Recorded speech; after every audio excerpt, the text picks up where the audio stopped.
جہنم کے متعلق بتائی، دوزخ کے متعلق بتائی. بہت اہم اور بڑی دلچسپ اور بہت خوبصورت کتاب ہے یہ معارف الحدیث. یہ وہ کتاب ہے جو طالبات مدرسوں میں نہیں جا سکتی اور وہ اپنی خانگی زندگی میں بھی مصروف ہیں اور ان کو حدیث بھی سیکھنی ہے. تو وہ کون سا راستہ اپنائیں کہ بھئی بخاری شریف اگر آپ پڑھنا چاہیں گے تو آپ مدرسے میں جائیں گے تو آپ کو پہلے 5 سال پڑھنا پڑے گا. چھٹے سال میں آپ کو بخاری شریف پڑھائی جاتی ہے. لیکن اگر آپ نے اس کو ہی پڑھنا ہے اور جلد پڑھنا ہے اور آپ کی یہ ہے کہ بھئی مجھے اس میں سے کچھ سکھایا جائے تو اس کے لیے شارٹ کٹ ہے معارف الحدیث. کیونکہ آپ کے سامنے جب کتاب آئے گی اور آپ اس کو پڑھیں گی تو ہر حدیث کے ساتھ اس کا ریفرنس بھی ہے کہ یہ حدیث کون سی کتاب سے ہے، بخاری شریف سے ہے یا مسلم شریف سے. جو اس کتاب کی ہم پہلی حدیث پڑھیں گے وہ بخاری شریف اور مسلم شریف دونوں میں ہے، تو وہ یہاں بیان بھی کی گئی ہے. تو انشاءاللہ یہ سبق چلتا رہے گا. ہفتے میں 1 دن کلاس ہے، ہفتے کا دن ہے، صرف 1 گھنٹہ ہے، لیکن اتنے اچھے سے پڑھیں ہم کہ یہ 1 گھنٹہ ہمارے پورے ہفتے پر حاوی رہے اور ہم اسی کلاس کی جو برکات ہیں، انوارات ہیں، اس کو ہم پورے ہفتے محسوس کریں، اس نیت کے ساتھ، اس عزم کے ساتھ. اور ادھر دوسری بات اہم آپ کو بتاؤں کہ جب نبی علیہ السلام کا نام آئے، کیونکہ ہر حدیث میں آئے گا قال رسول اللہ، تو آپ نے پورا صلی اللہ علیہ وآلہ وسلم پڑھنا ہے. جی بالکل، جزاکم اللہ. آپ نے وقت دیا سائمہ ناصر. اللہ رب العزت آپ کی زندگی میں مزید برکتیں نصیب فرمائے، آپ کی آواز میں، آپ کے اعمال میں، آپ کے اخلاق میں، آپ کے علم میں، عمل میں بہت برکتوں سے اللہ رب العزت آپ کو نوازے. بہت شکریہ کہ آپ نے اپنا قیمتی وقت دیا. تو آج ہم انشاءاللہ سبق کا آغاز کرتے ہیں. جو آپ سے میں نے اہم چیزیں بتائی، نمبر 1 قدردانی کرنی ہے، اور نمبر 2 یہ ہے کہ آپ نے اس پورے ہفتے میں اس سبق کو اپنے ذہن نشین رکھنا ہے. اور تیسری بات یہ، جہاں نبی علیہ السلام کا نام ہے صلی اللہ علیہ وآلہ وسلم مکمل پڑھنا ہے. کتاب الایمان، سب سے پہلے اس کتاب کا جو سبق ہے، جیسے آپ لوگوں نے اسکول میں یا اپنی بڑے درجوں میں پڑھا ہوگا کہ آپ کی بکس میں یہ حوالہ ہوتا ہے لیسن، چیپٹر. تو اس کا جو پہلا ہے، عربی میں اس کو بولتے ہیں کتاب، چیپٹر کو کہتے ہیں عربی میں کتاب. کتاب الایمان. بسم اللہ الرحمن الرحیم. الحمد للہ نحمده ونستعینه ونستغفره ونؤمن به ونتوکل علیہ ونعوذ باللہ من شرور انفسنا ومن سیئات اعمالنا من يهد الله فلا مضل له ومن يضلله فلا هادي له ونشهد أن لا إله إلا الله وحده لا شريك له ونشهد أن سيدنا ومولانا محمد عبده ورسوله وعثه الله تعالى بشيرا ونذيرا بين يدي الساعة من يطع الله ورسوله فقد رشد واهتدى ومن يعص الله ورسوله فإنه لا يضر إلا نفسه وسيجزي الله الشاكرين. میرے ساتھ سب درود شریف پڑھ لیں. اللہم صلی علی سیدنا محمد وعلی آل سیدنا محمد کما صلیت علی سیدنا ابراہیم وعلی آل سیدنا ابراہیم انک حمید مجید. اللہم بارک علی سیدنا محمد وعلی آل سیدنا محمد کما بارکت علی سیدنا ابراہیم وعلی آل سیدنا ابراہیم انک حمید مجید. اب ہم پہلی حدیث کا آغاز کرنے لگے ہیں، لیکن ہم سب یہاں تجدید نیت کرتے ہیں اور اللہ رب العزت کے سامنے اپنی یہ نیت رکھتے ہیں کہ اے اللہ، ہم آج کے دن سے جو ایک سفر کا آغاز کرنے لگے ہیں، اس میں خالص نیت فقط آپ کو راضی کرنا اور نبی علیہ السلام کے فرامین کو پڑھ کر اس کو اپنی زندگی میں لانا ہے. یہ آپ سب نیت کر لیں. ہمارا اس میں مقصد صرف علمی اعتبار سے آگے بڑھنا نہیں ہے، بلکہ ہمارا اس میں مقصد ہم نے عمل کی نیت سے بھی اس کو پڑھنا ہے، اور نبی علیہ السلام کی شفاعت کے حصول کے لیے یہ ہمارے لیے سبب بنے. اور اللہ تعالیٰ سے ہم نے یہ دعا کرنی ہے کہ اللہ، جہاں کہیں ہماری نیت میں فتور آئے، آپ ہماری اصلاح فرمائے اور ہمیں اس دین میں لگے رہنے کی توفیق عطا فرمائے. اور میں دعا گو ہوں کہ اللہ رب العزت آپ کو بتدریج، آہستہ آہستہ، اسٹیپ بائی اسٹیپ اگلی منازل پر لے کے جائیں اور آپ کو دین و دنیا کی تمام فلاح و بہبود عطا فرمائے اور آپ کے لیے دین کے راستے کو اتنا مسخر کر دے کہ آپ کو دین پڑھنے میں، دین سیکھنے میں خوب مزہ آئے، اور اللہ آپ کو وقت بھی دے، صلاحیت بھی دے، اور آپ کے لیے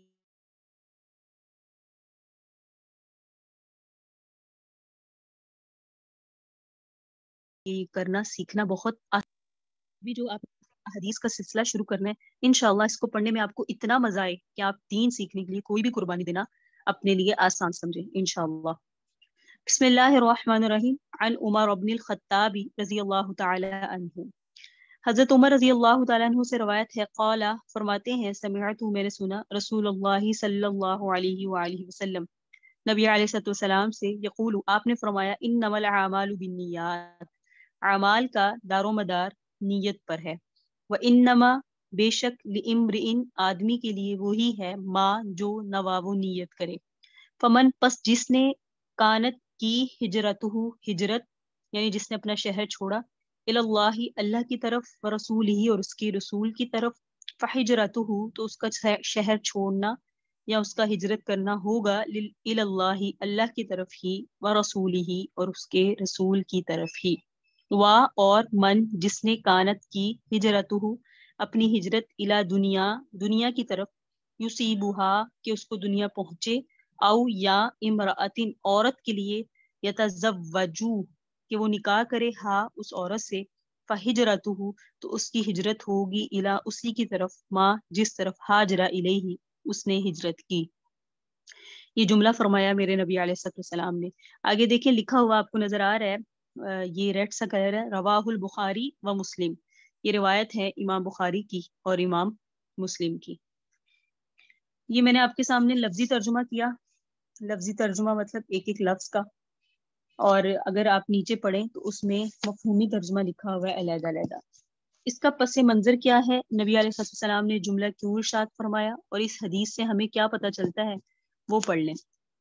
حدیث کا جو ترجمہ اوپر کیا گیا ہے وہ خوب مطلب خیز ہے اور نفس مفہوم کے بیان کے لیے اس کے بعد کسی مزید تشریح کی حاجت نہیں، لیکن اس کی خصوصی اہمیت کا تقاضا ہے. اس کے مطالب اور فوائد پر کچھ اور بھی لکھا ہے. حدیث کا اصل منشا امت پر اس حقیقت کو واضح کرنا ہے کہ تمام اعمال کی صلاح و فساد اور مقبولیت اور مردودیت کا مدار نیت پر ہے. یعنی عمل صالح وہی ہوگا اور اسی کی اللہ کے یہاں قدر و قیمت ہوگی جو صالح نیت سے کیا گیا ہوگا، اور جو عمل صالح کسی بری غرض اور فاسد نیت سے کیا گیا ہو وہ صالح اور مقبول نہیں ہوگا بلکہ نیت کے مطابق فاسد اور مردود ہوگا.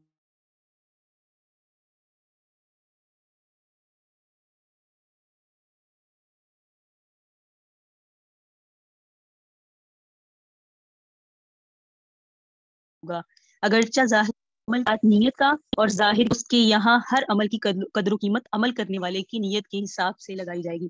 ایک غلط فہمی کسی کو اس سے یہ غلط فہمی نہ ہو کہ جب دار و مدار نیت پر ہی ہے تو اگر برے کام بھی کسی اچھی نیت سے کیے جائیں تو وہ اعمال صالح ہو جائیں گے اور ان پر بھی ثواب ملے گا. مثلا اگر کوئی شخص اس نیت سے چوری اور ڈاکہ زنی کرے کہ جو مال اس سے حاصل ہوگا اس سے وہ غریبوں اور مسکینوں کی مدد کرے گا تو وہ بھی ثواب کا مستحق ہو سکے گا.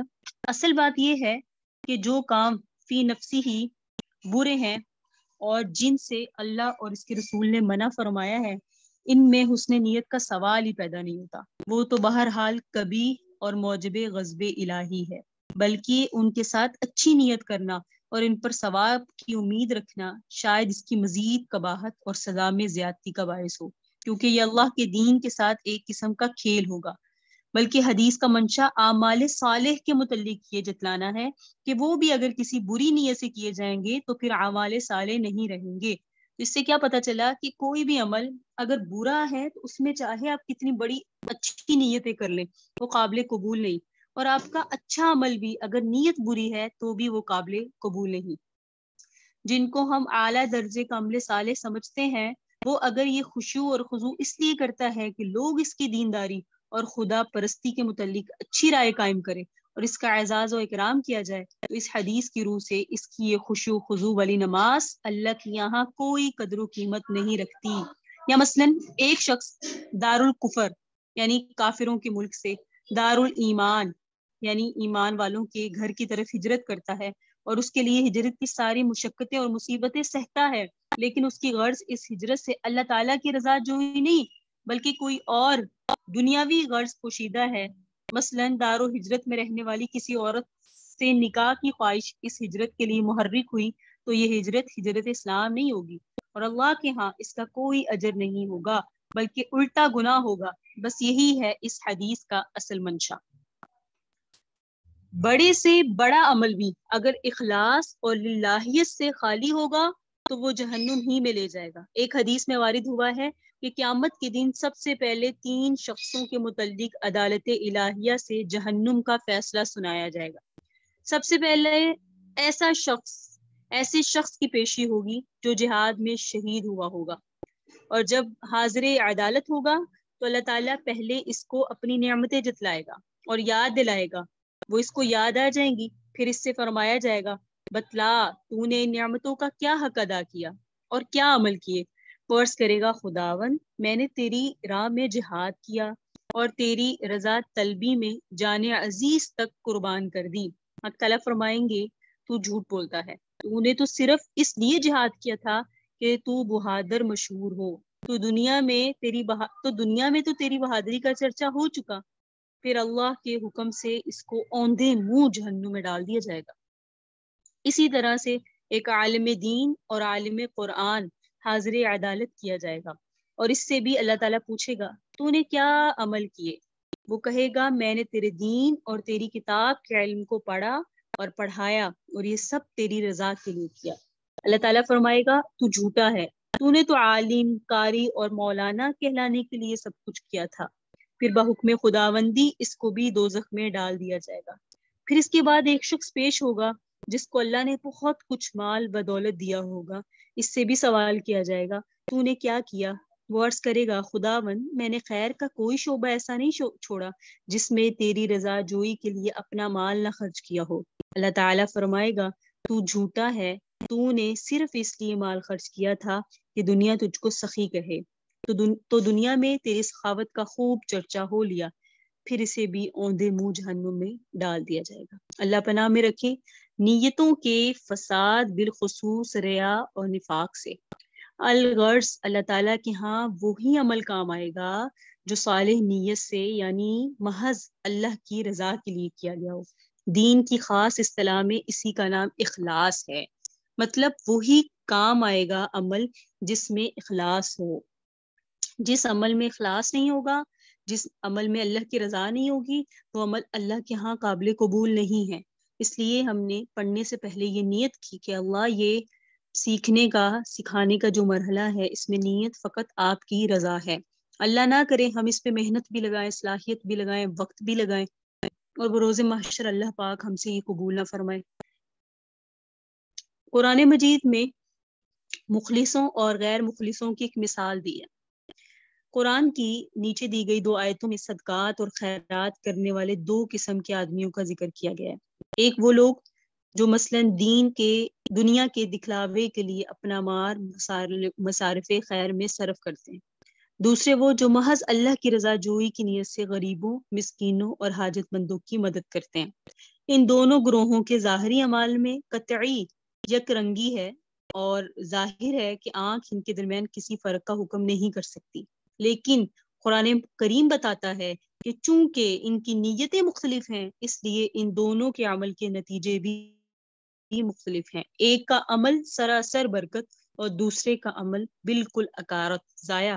وہ کون سی آیت ہے؟ اللہ رب العزت نے یہاں ذکر فرمائی ہے کالذی ينفق مالہ رئاء الناس ولا یؤمن باللہ والیوم الآخر ومثلہ کمثل صفوان علیہ تراب فأصابه وابل فتركه صلدا لا يقدرون على شيء مما كسبوا والله لا يهدي القوم الكافرين۔ اس شخص کی طرح جو اپنا مال لوگوں کے دکھلاوے کے لیے خرچ کرتا ہے اور اللہ اور یوم آخرت پر ایمان نہیں رکھتا، تو اس کی مثال بالکل ایسی ہے جیسے پتھر کی ایک چٹان ہو جس پر کچھ مٹی آ گئی ہو اور اس پر کچھ سبزہ بھی جمائے، پھر اس پر زوروں کی بارش گرے جو اس کو بالکل صاف کر دے۔ تو ایسے ریاکار لوگ اپنی کمائی کا کچھ بھی پھل نہیں لے سکیں گے، اور ان منکر لوگوں کو اللہ اپنی ہدایت اور اس کے میٹھے پھل سے محروم ہی رکھے گا۔ دوسرے وہ لوگ جن کا عمل ہے وہی لیکن نیت کیا ہے؟ ومثل الذين ينفقون أموالهم ابتغاء مرضات الله وتثبيتا من أنفسهم كمثل جنة بربوة أصابها وابل فآتت أكلها ضعفين فإن لم يصبها وابل فطل والله بما تعملون بصير. ان لوگوں کی مثال جو محض اللہ کی رضا جوئی کے لیے اور اپنے نفسوں کو ایثار و انفاق اور راہ خدا میں قربانی کا خوگر بنانے کے لیے اپنا مال اللہ کی راہ میں خرچ کرتے ہیں، اور اس پھولنے پھلنے والے باغ کی سی ان کی مثال ہے جو ٹیکری پر واقع ہو اور اس پر جب زوروں کی بارش ہو تو 2 گنا چوگنا پھل لائے۔ اگرچہ ان دونوں نے بظاہر یکساں طور پر اپنا مال غریبوں، مسکینوں اور حاجت مندوں پہ خرچ کیا، مگر چونکہ ایک کی نیت محض دکھلاوے کی تھی اس لیے لوگوں کے دیکھ لینے یا زیادہ سے زیادہ ان کی وقتی داد و تحسین کے سوا اس کو کچھ حاصل نہ ہوا، کیونکہ اس کی غرض اس انفاق سے اس کے سوا کچھ اور تھی ہی نہیں۔ لیکن دوسرے نے چونکہ اس اثار و انفاق سے صرف اللہ کی رضامندی اور اس کا فضل و کرم چاہا، اس لیے اللہ نے اس کو اس کی نیت کے مطابق پھل دیا۔ بس یہی وہ سنت اللہ اور قانون خداوندی ہے جس کا اعلان نبی علیہ السلام نے اس پچھلی حدیث میں کیا تھا، انما الاعمال بالنیات، اعمال کا دار و مدار نیتوں پر ہے۔ جو جس نیت کے ساتھ عمل کرے گا، چاہے وہ جہاد ہو، چاہے وہ عالم دین ہو، چاہے وہ اللہ کے راستے میں خرچ کرتا ہے، اگر اس کی نیت ریاکاری ہے، بہادری دکھانا یا سخی کہلوانا یا مولانا کہلانا ہے، یا یہ تو بہت علم والے ہیں یہ کہلوانا ہے، تو اللہ کے ہاں اس کا عمل قابل قبول نہیں ہے۔ لیکن اگر نیت فقط اللہ کی رضا ہے، ہاں عزت ملتی ضرور ہے جب اللہ کی رضا ہو، پھر اللہ بہت عزت بھی دیتے ہیں، دینداروں کو بھی ملتی ہے، دنیا داروں کو بھی ملتی ہے، لیکن چونکہ رضا اللہ کی مقصود ہو تو وہ عزت جو آ رہی ہے وہ بھی اللہ کی طرف سے ہی آ رہی ہے۔ تو نیت بہتر ہونا ضروری ہے۔ اس دنیا میں صرف ظاہر پر تمام فیصلے کیے جاتے ہیں، لیکن آخرت میں یاد رکھیں نیتوں پر کیے جائیں گے۔ یہ عالم جس میں ہم ہیں اور ہم کو جس میں کام کرنے کا موقع دیا گیا، عالم ظاہر اور عالم شہادت ہے۔ یہ جس میں ہم جی رہے ہیں نا، یہ عالم ظاہر ہے، عالم شہادت ہے یعنی دنیا، اور ہمارے خواص و ادراکات کا دائرہ بھی یہاں صرف ظاہر اور مظاہر ہی تک محدود ہے۔ یعنی یہاں ہم ہر شخص کا صرف ظاہری چال و چلن دیکھ کر ہی اس کے متعلق اچھی یا بری رائے قائم کر سکتے ہیں، اور اسی کی بنیاد پر اس کے ساتھ معاملہ کر سکتے ہیں۔ ظاہری اعمال پر اس کی نیتوں اور دل کے بھید اور سینوں کے رازوں کی دریافت کرنے پر ہم قاصر ہیں۔ اسی لیے حضرت فاروق اعظم نے فرمایا، نحن نحکم بالظاہر وللہ یتولی السرائر، یعنی ہمارا کام ظاہر پر حکم لگانا ہے اور مخفی راز اللہ کے سپرد ہے۔ لیکن عالم آخرت میں کیا ہوگا؟ عالم آخرت میں فیصلہ کرنے والا اللہ تعالیٰ ہے جو عالم الغیوب ہے، سینوں کے رازوں کو جاننے والا ہے، اور وہاں اس کا فیصلہ نیتوں اور دل کے ارادوں کے لحاظ سے ہوگا۔ گویا احکام کے بارے میں جس طرح یہاں ظاہری اعمال اصل ہے، کسی کی نیت پر یہاں کوئی فیصلہ نہیں کیا جاتا، اسی طرح وہاں معاملہ اس کے برعکس ہوگا۔ اللہ تعالیٰ کا فیصلہ وہاں نیتوں کو ہوگا اور ظاہری اعمال اس کے تابع ہوں گے۔ اس حدیث کو، یہ جو آپ نے پڑھی انما الاعمال بالنیات، اس حدیث کو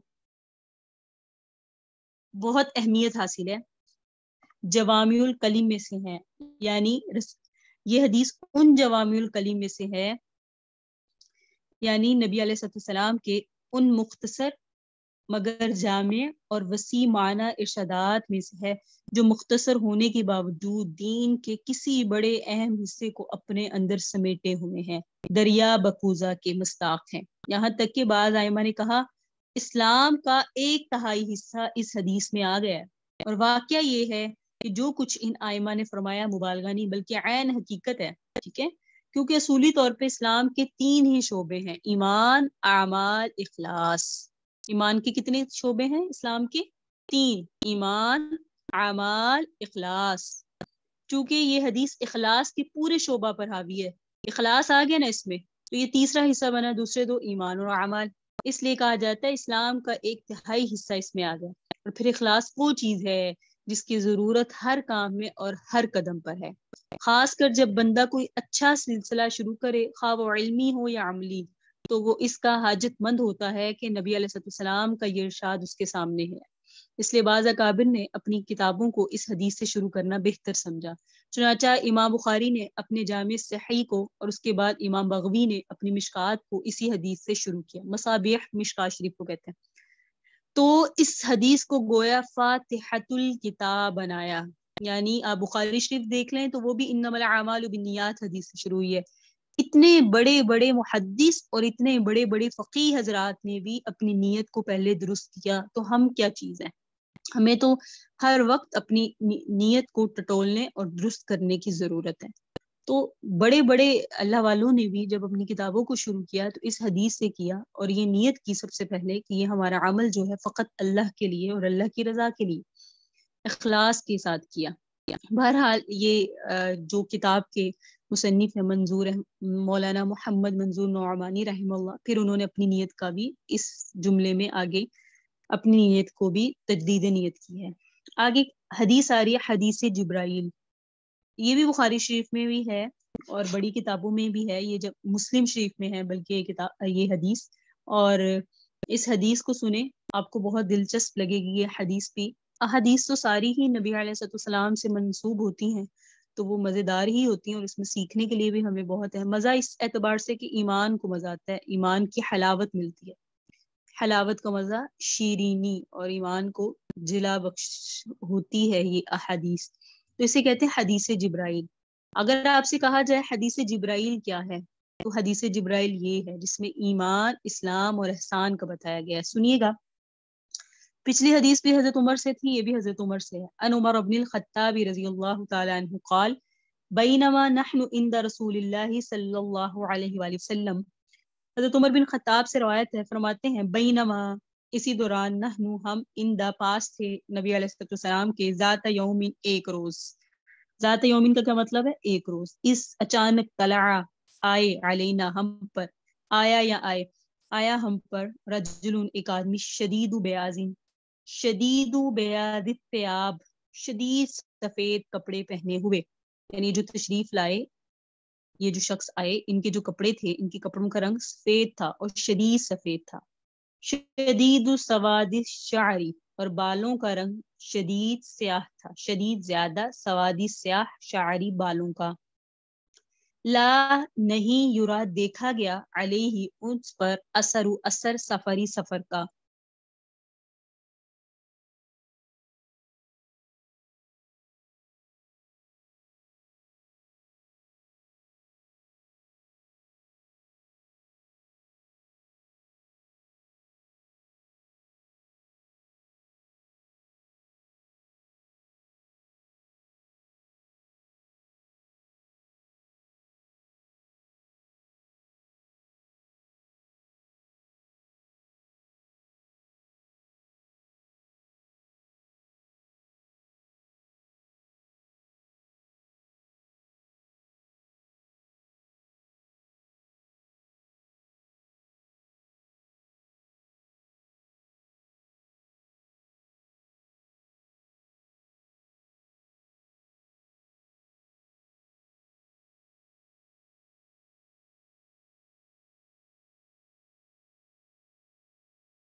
معذرت، نیٹ کا کوئی مسئلہ ہوا اس کی وجہ سے کلاس بھی اینڈ تو نہیں ہوئی لیکن میں نکل گئی تھی. میں کتاب کھول دیتی ہوں پھر انشاءاللہ یہاں سے پڑھتے ہیں.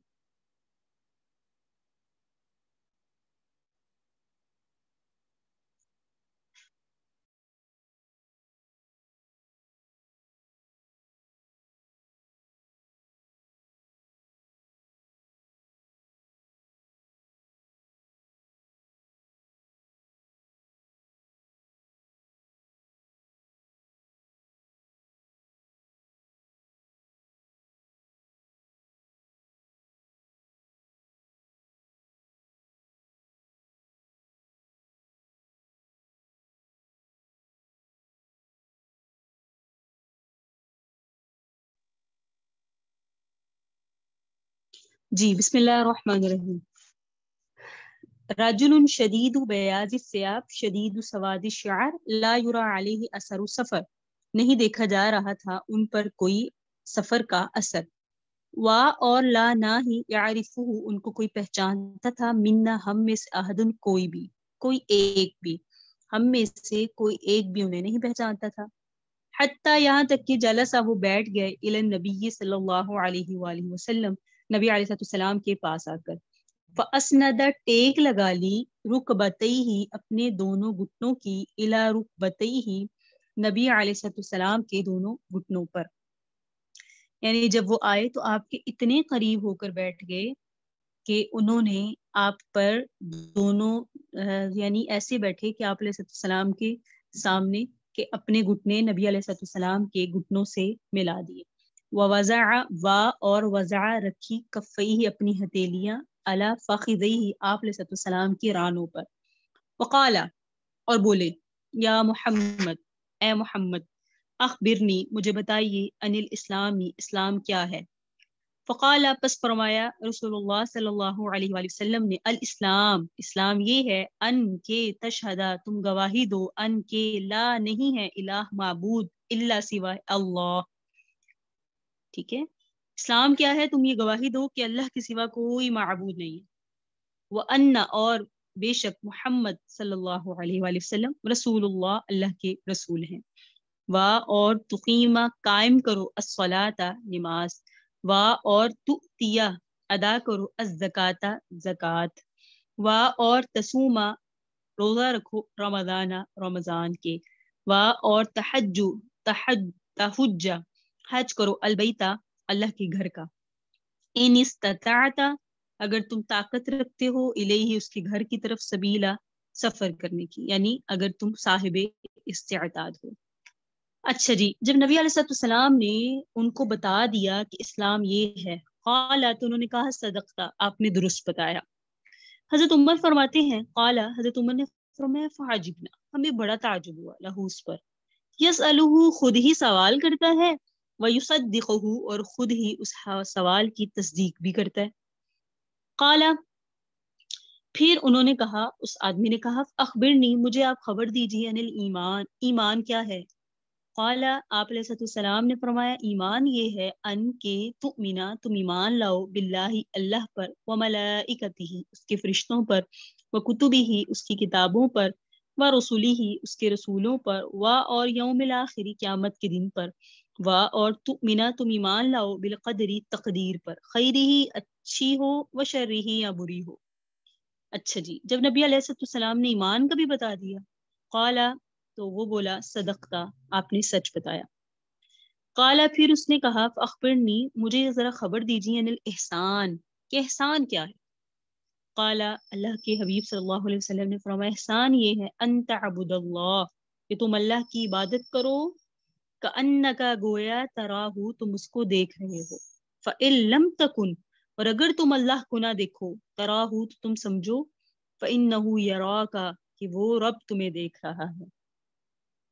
اچھا جی، پھر اس آدمی نے کہا، قال پھر اس نے کہا اخبرنی عن الساعہ مجھے قیامت کے متعلق تو بتائیں، قال آپ نے فرمایا، ما نہیں ہے، المسئول جس سے پوچھا جا رہا ہے، انہا وہ، بعالم زیادہ جاننے والا، من السائلی پوچھنے والے سے، کہ مجھ سے جو پوچھنے والا ہے یا جس سے پوچھا جا رہا ہے وہ پوچھنے والے سے زیادہ نہیں جانتا، جتنا تم قیامت کے بارے میں جانتے ہو اتنا ہی میں قیامت کے بارے میں جانتا ہوں۔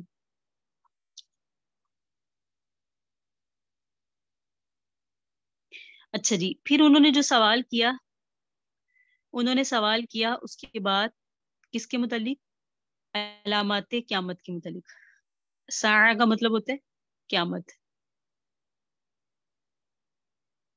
انہوں نے کہا اخبرنی مجھے خبر دیجئے، ان اماراتھا جب آپ نے فرمایا نا کہ قیامت کے متعلق جس سے پوچھا جا رہا ہے وہ زیادہ جاننے والا نہیں، تو اس نے کہا اچھا مجھے خبر دیجئے ان اماراتھا اس کی نشانیوں کے بارے، قالا تو آپ نے فرمایا، ان کے تالیدہ پیدا کرے الامت باندی ربتہا اپنے آقا کو، غلام جب اپنے مالک کو پیدا کرے، اس کا کیا مطلب ہے وہ میں آپ کو تشریح میں بتاؤں گی۔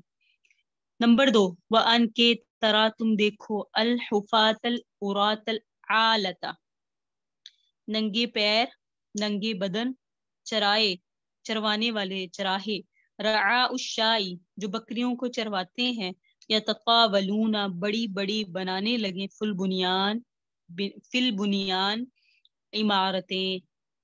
جب ایسے لوگ جو ننگے پاؤں ہوا کرتے تھے اور کم لباس ان کے پاس ہوتا تھا، پہننے کو پاؤں میں اور بدن پر لباس نہیں ہوتا تھا، لیکن وہ بھی بڑی بڑی جب عمارتیں بنانے لگے تو سمجھو قیامت قریب ہے.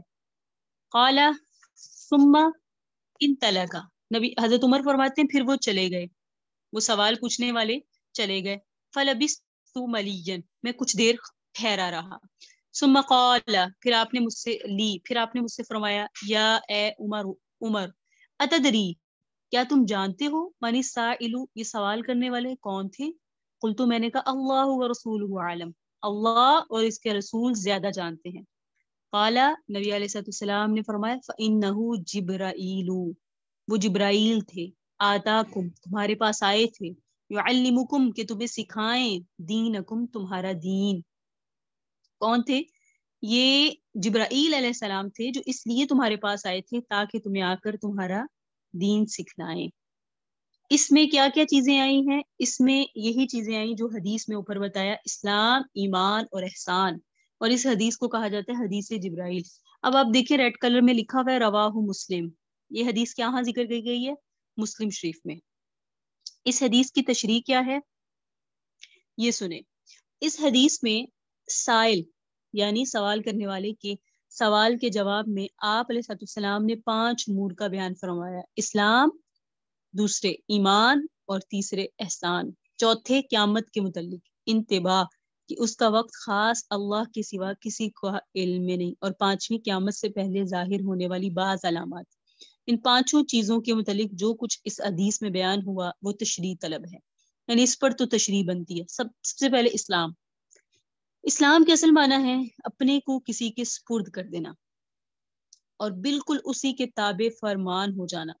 اور اللہ کے بھیجے ہوئے اور اس کے رسولوں کے لائے ہوئے دین کا نام اسلام اس لیے ہے اس میں بندہ اپنے آپ کو بالکل مولا کے سپرد کر دیتا ہے، اس کی مکمل اطاعت کو اپنا دستور زندگی قرار دے دیتا ہے.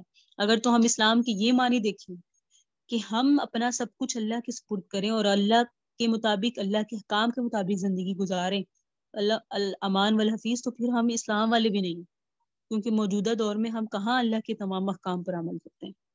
یہی اصل حقیقت ہے دین اسلام کی، اور اسی کا مطالبہ ہم سے ہے. فرمایا گیا فَإِلَٰهُكُمْ إِلَٰهٌ وَاحِدٌ فَلَهُ أَسْلِمُوا، تمہارا اللہ وہی الہ واحد ہے، لہذا تم اسی کے مسلم یعنی مطیع ہو جاؤ.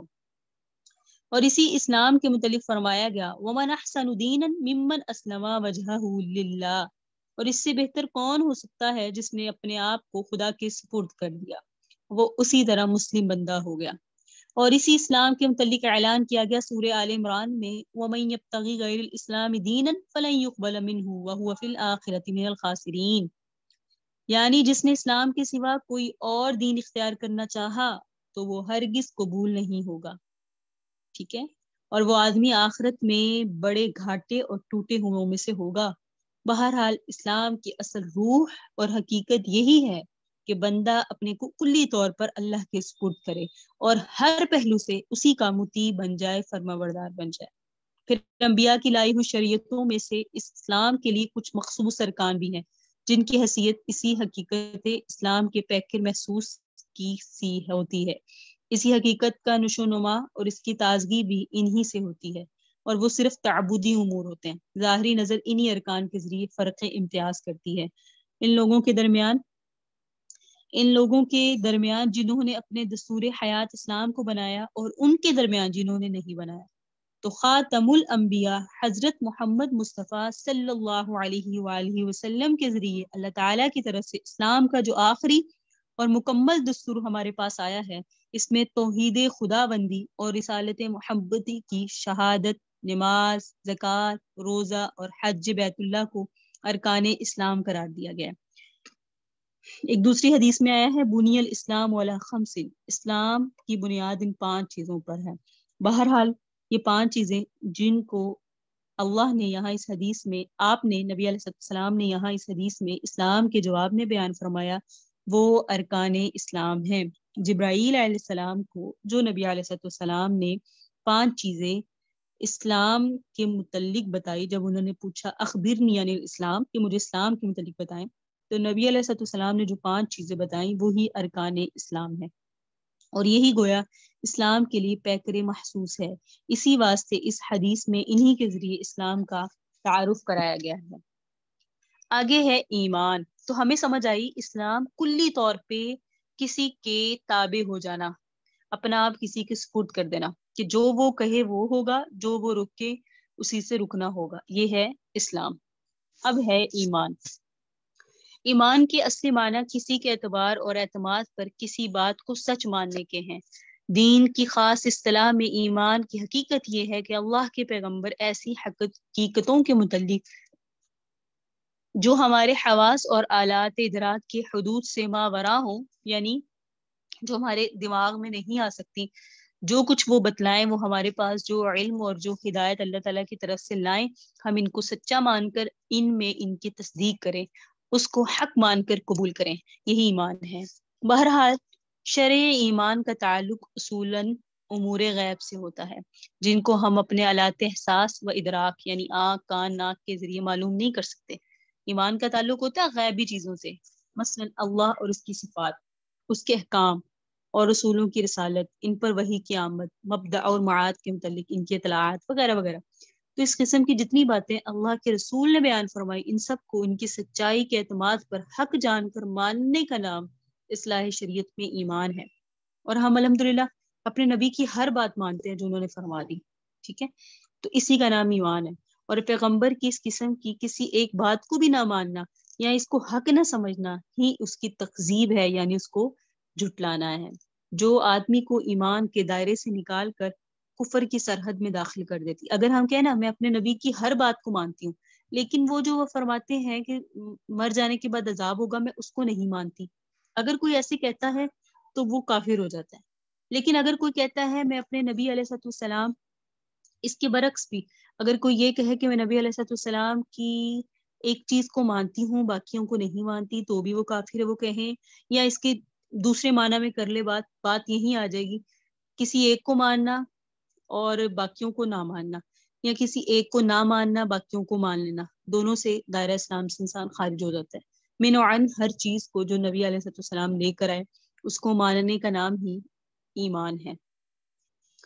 اس آدمی کے مومن ہونے کے لیے ضروری ہے کل ما جاء به الرسول من عند اللہ، یعنی تمام ان چیزوں اور حقیقتوں کو جو اللہ کے پیغمبر اللہ کی طرف سے لائے ہیں تصدیق کی جائے اور ان کو حق مان کر قبول کیا جائے.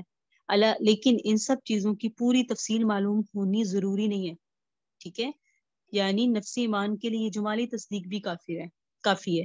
البتہ کچھ اہم اور بنیادی چیزیں ایسی بھی ہیں کہ ایمانی نفس ایمان کے لیے، ایمانی دائرے میں آنے کے لیے ان کی تصدیق و تعین کے ساتھ ضروری ہے.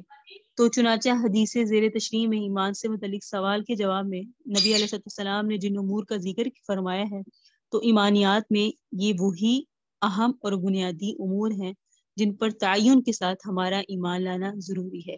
اسی واسطے نبی علیہ السلام نے ان کا ذکر صراحتاً اور تعین کے ساتھ فرمایا. تو ہمارا ایمان ان تمام چیزوں پر ہونا چاہیے جو نبی علیہ السلام نے چیزیں بتلائی ہیں. اب ایمان کا قیامت پر، انبیاء پر ایمان، یہ چیزیں وہ ہیں جو نبی علیہ السلام نے بیان کی اور ہمیں اس سے متعلق معلوم ہے. فرشتوں پر ایمان لانا اور نبی علیہ السلام نے جو جو چیزیں بتائی ہیں، ایمان مفصل ہوں یا ایمان مجمل ہوں. اس کے بعد جو اہم چیز ہے جو زیادہ جاننا ضروری ہے وہ 5ویں چیز ہے علامات قیامت. یعنی قیامت، اسلام، ایمان اور احسان کے متعلق سوالوں کے بعد آپ علیہ السلام سے جبرائیل نے عرض کیا تھا فاخبرنی عن الساعہ، یعنی مجھے قیامت کے متعلق بتلائیے کہ کب آئے گی. تو آپ نے جواب میں فرمایا مل مسئول عنہا بعالم من السائل، یعنی جس سے سوال کیا جا رہا ہے اس کو خود اس بارے میں سائل سے زیادہ علم نہیں ہے. یعنی قیامت کے وقت خاص کا علم جس طرح سائل کو نہیں پتا، پوچھنے والے کو بھی نہیں پتا، مجھے بھی نہیں معلوم. اس حدیث کو ابو ہریرہ والی حدیث میں جو بخاری شریف میں بھی ہے نقل کیا گیا ہے کہ نبی علیہ السلام یہ فرمانے کے بعد، قیامت کے بارے میں یہ فرمانے کے بعد کہ میرا علم سائل سے زیادہ نہیں ہے، مزید فرمایا کہ یہ وقت قیامت تو ان 5 چیزوں میں سے ہے جس کے متعلق نبی اللہ رب العزت نے قرآن میں بھی فرمایا. بہرحال شارحین حدیث نے لکھا ہے کہ نبی علیہ السلام نے قیامت کے سوال کے جواب میں یہ فرمایا نہیں کہ مجھے اس کا علم نہیں ہے، اس لیے اختیار فرمایا کہ لوگوں کو معلوم ہو جائے کہ کسی سائل اور کسی مسئول کو بھی اس کا علم نہیں ہے۔ قیامت کب آئے گی؟ صحیح علم اس کا کس کو ہے؟ نبی علیہ السلام کو بھی نہیں ہے بلکہ اللہ کو ہے۔ کچھ چیدہ چیدہ علامات پتہ ہیں، وہ کیا ہے؟ نمبر 1، وقت قیامت کے متعلق مذکورہ والا جواب پانے کے بعد سائل نے جب اخبرنی عن الاعمار کہا، مجھے اس کی خبریں بتائیں، نشانیاں بتائیں، تو نبی علیہ السلام نے 2 خاص نشانیاں بیان فرمائی۔ ایک یہ کہ لونڈی اپنی مالکہ اور آقا کو جنے گی، اور دوسری یہ کہ نادر اور ننگے اور بھوکے لوگ جن کا کام بکریاں چرانا ہوگا وہ بڑی بڑی شاندار عمارتیں بنائیں گے۔ پہلی جو نشانی نبی علیہ السلام نے بیان فرمائی، اس کا مطلب شارحین حدیث نے بہت سارے مطالب بیان کیے ہیں۔ پہلی جو راکیم کے نزدیک سب سے زیادہ راجح توجہ یہ ہے کہ قرب قیامت میں ماں باپ کی نافرمانی عام ہوگی۔ قیامت کے قریب جو اہم نشانی اس کا مطلب ہے وہ یہ ہے کہ نافرمانی عام ہوگی، حتیٰ کہ لڑکیاں جن کی سرشست میں ماؤں کی اطاعت اور وفاداری کا عنصر بہت غالب ہوتا ہے، جن کی فطرت ہوتی ہے اور جن سے ماں کے مقابلے میں سرکشی بظاہر بہت مشکل اور مستبعد ہوتی ہے، دور ہوتی ہے، وہ بھی نہ صرف یہ کہ ماؤں کے مقابلے میں نافرمان ہو جائیں گی بلکہ الٹی اس طرح ان پر حکومت چلائیں گی جس طرح ایک مالکہ اور سیدہ اپنی باندی پر، اپنی نوکرانی پر حکومت چلاتی ہے۔ یعنی صرف بیٹے نہیں، بیٹیاں بھی انتہائی نافرمان ہوں گی۔ اسی کو حضرت نے اس عنوان سے تعبیر فرمایا کہ عورت اپنی مالکہ اور آقا کو جنے گی۔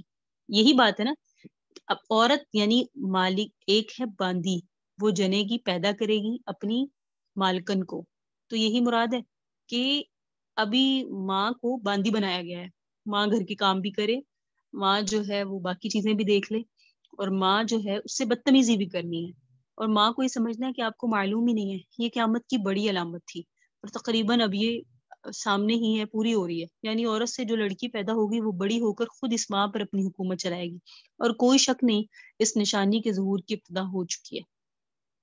اللہ معاف فرمائے۔ اور دوسری جو نشانی نبی علیہ السلام نے بیان فرمائی، بھوکے ننگے اور بکریوں کے چرانے والے اونچے اونچے محل بنوائیں گے، تو یہ اس طرف اشارہ ہے کہ قرب قیامت میں دنیاوی دولت و بالت تری ان عزائل کے ہاتھوں میں آئے گی جو ان کے اہل نہیں ہوں گے، یعنی جو قابل نہیں ہوں گے ان کو بڑے بڑے عہدے ملیں گے، ان کو بس اونچے اونچے شاندار محل بنوانے میں مشغول ہو جائیں گے اور اسی کو وہ سرمایہ فخر و مباحات سمجھیں گے، اسی میں وہ اولو العزمی دکھائیں گے اور ایک دوسرے پر بازی لے جانے کی کوشش کریں گے۔ ہمارا گھر اتنا اعلیٰ ہے، دوسرے اس جو ان کے مقابلے میں کھڑے ہیں وہ اس کو مزید اعلیٰ بنانے کی کوشش کریں گے۔ اس طرح یہ ایک دوسرے سے مقابلہ بازی شروع ہو جائے گی۔ یعنی جب حکومتی اختیارات اور حکومت کے معاملات بھی، یعنی جب حکومتی اختیارات اور مناسب عہدے اور معاملات نااہلوں کے سپرد ہوں گے تو پھر قیامت کا انتظار کرو۔ تو زیر تشریح حدیث کے آخر میں اس سائل کے چلے جانے کے بعد نبی علیہ السلام نے بتلایا یہ سائل جبرائیل امین تھے اور اس لیے سائل بن کر آئے تھے کہ سوال جواب کے ذریعے صحابہ کرام کو دین کی تعلیم ہو جائے۔ اس حدیث کی بعض روایت میں یہ تصریح بھی ہے کہ حضرت جبرائیل کی آمد اور گفتگو رسول اللہ صلی اللہ علیہ وسلم کی عمر شریف کے آخری حصے میں ہوئی تھی۔ گویا 23 سال کی مدت میں جس دین کی تعلیم مکمل ہوئی، اللہ تعالیٰ کی رحمت نے چاہا کہ جبرائیل کے ان سوالات کے جواب میں نبی علیہ السلام کی زبان مبارک سے پورے دین کا خلاصہ اور لب لباب بیان کرا کے صحابہ کرام کے علم کی تکمیل کر دی جائے، ٹھیک ہے، اور اس کو اس امانت کا امین بنا دی جائے۔ واقعہ یہ ہے کہ دین کا حاصل بس 3 ہی باتیں ہیں۔ ہمارے دین کا خلاصہ اور نچوڑ کیا ہے؟ فقط 3 باتیں۔ نمبر 1، بندہ اپنے کو بالکل اللہ کا مطیع اور فرما بردار بنائے، اسی کی بندگی کو اپنی زندگی بنا لے، اسی کا نام اسلام اور ارکان اسلام ہے۔ نمبر 2، ان اہم غیبی حقیقتوں کو مانا جائے اور ان پر یقین کیا جائے جو اللہ کے پیغمبروں نے بتائی، قیامتیں بتائی، نشانیاں بتائی، ہمارا ایمان ہے کہ ہم اس کو مانیں، یہ ایمان ہے۔ جن کو ماننے کی دعوت دی، اسی کا نام ایمان ہے۔ نمبر 3، اللہ نصیب فرمائے تو اسلام اور ایمان کی منزلیں طے کر لینے کے بعد تیسری اور آخری تکمیلی منزل یہ ہے کہ اللہ کی ہستی کا ایسا استحضار اور دل کو مراقبہ، حضور، شہود کی ایسی کیفیت نصیب ہو جائے، اس کے احکام کی تعمیل اور اس کی فرما برداری اور بندگی اس طرح ہونے لگے گویا اپنے پورے جمال اور جلال کے ساتھ وہ ہماری آنکھوں کے سامنے ہے۔ یہ اللہ والوں کو ہی نصیب ہوتی ہیں کہ عبادتیں کر رہے ہیں اور ان کو لگتا ہے کہ اللہ سامنے ہے، اور اللہ کا جلال اور جمال بھی وہ لوگ دیکھ رہے ہوتے ہیں، اور سامنے ہماری آنکھوں کے سامنے اور ہم کو دیکھ رہا ہے، اور اسی کیف اور حال کا نام احسان ہے۔ تو اسی طرح اس سوال اور جواب میں گویا پورے دین کا خلاصہ اور عطر آ گیا۔ اسی لیے اس حدیث کو علماء کرام نے کہا ہے ام السنہ۔ اس حدیث کا نام کیا ہے؟ ام السنہ۔ گویا جس طرح قرآن مجید کے تمام اہم مطلب اور مضامین سورہ فاتحہ میں آیا نا، اور سورہ فاتحہ کو کہا جاتا ہے کتاب کی اصل، کتاب کی ماں گویا کی، تو سنت کہتے ہیں حدیث کو، تو تمام حدیثوں کی اصل جو ہے وہ یہ ہے۔ اسی طرح یہ حدیث اپنی اس جامع حیثیت کی وجہ سے ام سنت کہی جانے کی مستحق ہوئی، اور اس کی اس خصوصیت کی وجہ سے امام مسلم نے اپنی جلیل القدر کتاب صحیح مسلم میں بھی اس حدیث کو بیان فرمایا۔ تو یہاں تک آج کا ہمارا سبق ہوا، جس میں ہم نے ایمان، اسلام اور احسان، سب سے پہلے ہے اسلام، اس کے بعد ہے ایمان، اور اس کے بعد ہے احسان۔ اور اس حدیث کو کہتے ہیں حدیث جبرائیل، کیونکہ اس میں حضرت جبرائیل علیہ السلام آئے اور نبی علیہ السلام سے یہ 3 چیزیں پوچھی اور صحابہ کرام کو سکھا گئے، اور صحابہ کرام بول بھی نہیں سکے، مطلب کہہ رہے ہیں نا حضرت عمر ہم بیٹھے رہے کہ یہ کیا پوچھ رہے ہیں، اور ہمیں نہیں پتا تھا کہ یہ کون ہے، کیونکہ نہ ان پر سفر کا اثر، سفید شدید سفید لباس میں آئے ہیں اور آپ کے پاس اتنے قریب بیٹھے ہیں کہ گھٹنے پہ گھٹنے رکھے اور آپ کی رانوں پر اپنی ہتھیلی رکھ لی، سبحان اللہ۔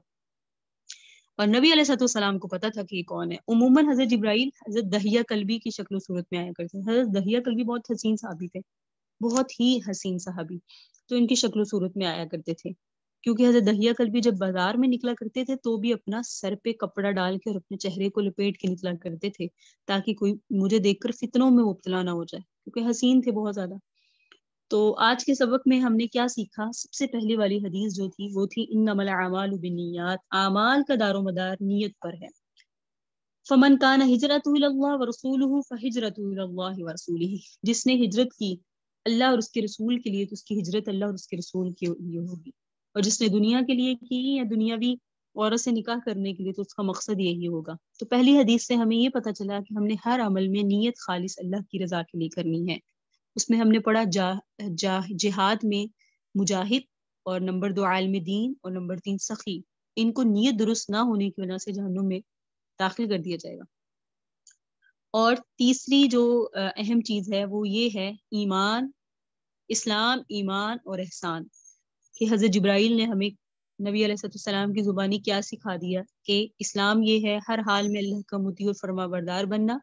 جب ہم اس درجے پہ آ جائیں تو ہم نے کوشش کرنی ہے کہ ہم ایمان کے درجے پہ آئیں، کیونکہ ایمان یہ ہے پیغمبر علیہ السلام کی بتائی ہوئی تمام باتوں پر یقین نہیں کامل رکھنا، اور پھر تیسری چیز یہ ہے کہ اللہ کی عبادت اس طرح کرنا کہ عبادت کرتے ہوئے اللہ کو ہم گویا دیکھ رہے ہیں، اور یہ حاصل ہو جاتا ہے درجہ قربتوں کے بعد اور دعاؤں کے بعد اور مجاہدوں کے بعد۔